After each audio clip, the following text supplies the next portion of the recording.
बिस्मिल्लाहिर्रहमानिर्रहीम। डॉक्टर फ़ारूकी ज़ेर। अभी जो है कुछ दिनों पहले एक न्यूज़ वायरल हुई थी कि जो हमारे पास स्टीरॉयड हैं उनका क्या रोल होता है कोरोना वायरस को ट्रीट करने में। तो जो स्टडी शेयर की थी वो बेसिकली हुई थी यूनाइटेड किंगडम के अंदर। बरतानिया वालों ने वो स्टडी शेयर की थी और उसके अंदर उन्होंने बताया था कि जो पेशेंट वेंटिलेटर के ऊपर हैं और जो पेशेंट ऑक्सीजन के ऊपर हैं उनके अंदर इस दवाई का क्या रोल है। लेकिन अनफॉर्चुनेटली अगर हम थोड़ा सा हिस्ट्री पे बात करें तो 26 फरवरी को पाकिस्तान में पहला केस रिपोर्ट हुआ था कराची के अंदर, और उसी रात ही पाकिस्तान में मास्क शॉर्ट हो गए थे, स्पेसिफिकली कराची के अंदर। तो हमारा ये हाल है एज ए नेशन जो है, और उसके बाद से जो जो दवाई मार्केट में आती रही है वो ब्लैक में जाती रही है और वो शॉर्ट होती रही है। तो 2-3 दिन पहले जैसे ये न्यूज़ वायरल हुई है स्टीरॉयड की, तो वो इंजेक्शन भी और जो टैबलेट होती हैं डेल्टा कॉटल की वो भी मार्केट से गायब हो गई हैं। तो जैसे पहले HCQ आया था, एजोमैक्स थी या जो बाकी आइवरमेट थी, वो जैसे जैसे रिसर्च आती गई है लोग उसको जो है वो ब्लैक में करते गए। और अब आज देख लें कि लोग HCQ पे बहुत ही कम जा रहे हैं, मतलब कि बहुत ही कम पेशेंट्स को हम HCQ रिकमेंड कर रहे हैं। जैसे जैसे नई गाइडलाइंस आ रही हैं ट्रीटमेंट बदलता जा रहा है। तो आप लोगों से शेयर करने का मकसद ये है कि वो जो स्टडी थी वो थी वेंटिलेटर वाले पेशेंट्स के ऊपर। जो कुछ मरीज़ों को कुछ भी नहीं होता अटैक की वजह से जब वायरस होता है, कुछ सिम्टोमेटिक होती हैं, उनको आप सिंपल जो प्रोटोकॉल है उसके साथ फॉलो कर लेते हैं। जो पेशेंट सिक होते हैं, जो ऑक्सीजन डिपेंडेंट होते हैं, जिनको सांस लेने में दुश्वारी हो रही होती है, जिनको हम नॉन रीब्रीदर मास्क या नेज़ल कैनुला से ऑक्सीजन लगाते हैं, उनके अंदर ये इंजेक्शन या जो टैबलेट है वो फ़ायदेमंद होगी। और वो पेशेंट जो वेंटिलेटर के ऊपर है, जो यूनाइटेड किंगडम की स्टडी है उसके अकॉर्डिंगली अगर 100% पे 100 में से देखें तो जो 40% लोग जो है वो उनकी डेथ हो रही थी। 100 में से 40 मरीज़ मार रहे थे जो वेंटिलेटर के ऊपर थे। लेकिन जब उन मरीज़ों को ये मेडिसिन लगाई गई तो उनमें से 40 की बजाय 28 मरीज़ मरे थे 100 में से। तो 12% मॉर्टेलिटी रिडक्शन थी according to that research ventilator वाले पेशेंट्स की। और जो ऑक्सीजन डिपेंडेंट पेशेंट थे वो 25% उनकी मॉर्टेलिटी थी और वो रिड्यूस होकर 20% हुई।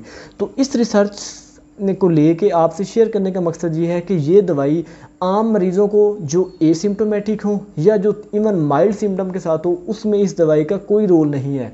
तो इसलिए अगर ये मार्केट में शॉर्ट हो रही है तो आप उसको होने दें, क्योंकि हमें जो है वो जो माफिया काम कर रहा है उसने ये चीज़ शॉर्ट करनी है। तो आपको पैनिक होने की ज़रूरत नहीं है। आम मरीज़ों को और माइल्ड से सिम्टम के साथ मरीज़ों को इस इंजेक्शन की, जो कि डेक्सा के नाम से मार्केट में है, जो सोलोकार्टिव हाइजोनेट, डेक्सामेथासोन, ये इवन जो टैबलेट है जिनके अंदर डेल्टा कॉटिल की है प्रेडिनिसोलोन वाली, तो उन लेने की ज़रूरत नहीं है जब तक कि मरीज़ वेंटिलेटर पे ना चला जाए, जब तक मरीज़ हाई फ्लो ऑक्सीजन पे ना हो। तो इसलिए आप सबसे रिक्वेस्ट है, क्योंकि मार्केट के अंदर ये ऑलरेडी शॉर्ट हो गया, लोग इसकी तलाश में फिर रहे हैं, तो किसी को डॉक्टर के मशवरे के बगैर लेने की ज़रूरत नहीं है। अब ये दवाई कोई नई दवाई नहीं है, ये सबसे सस्ती, चीप है, इकोनॉमिकल मेडिसिन है, जो कि since last many decades Pakistan के अलावा भी हर मुल्क में इसका यूज़ हो रहा है। तो ये कोई नई दवाई नहीं है, बस इसका रोल है बेनिफिशियल है। और ये जो डेथ रेट है वेंटिलेटर वाले पेशेंट्स के अंदर और ऑक्सीजन डिपेंडेंट जो पेशेंट है उनके अंदर है। हमें इसलिए नहीं लेनी क्योंकि ये दवाई, इसके बहुत ज़्यादा नुकसान है। फ़ायदा तो इसका होना ही है, किसी न किसी जगह पे जाके इसने कहीं ना कहीं डिजीज़ को ट्रीट करना है, और ना सिर्फ इस वायरस की कॉम्प्लिकेशंस को ट्रीट करना है, और भी इसके काफ़ी सारे रोल्स हैं।